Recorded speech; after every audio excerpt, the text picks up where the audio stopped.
Because I'm somebody who believes that the largest gap an individual will face is the gap that stands between where they are now and what they could become. So the question becomes, are you willing to climb? The greatest trick the mind will ever pull is convincing you that your greatness does not exist. Mama used to say, she said, Eric, what you do in the dark will come out in the light.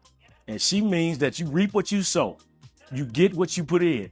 And so you got to put the work in. Why? Because you're going to step your game up and untap into that untapped potential of yours and become the greatest person that you could possibly become.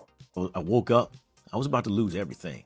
And so my wife was about to leave me, and that meant my 3 children were going to be gone, which really hurt me because I would fall short on the promise to my kids, where I told them that I was their father.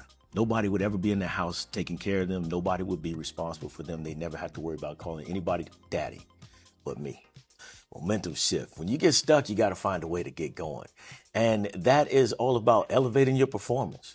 You have to realize that high-level results are not products of low-level effort. Wow. So you got to step your game up. So you get stuck, you got to get yourself moving. And when you're down in the dumps, you're the only one that's going to be there. So you got to be your own hype man.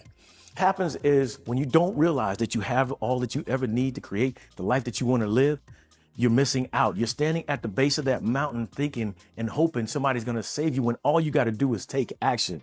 Theodore Roosevelt said, he said that the credit belongs to the man who is actually in the arena with their face marred in dust with sweat and blood. You've got to get into the arena, claim your moment, take the opportunity to take your shot. Then when you're in that arena, think about this. I got to step my game up. Eric's message was extremely powerful. The power of overcoming is not just connected to you. You're rising because the people behind you are counting on you. Thank you. Thank you, Eric.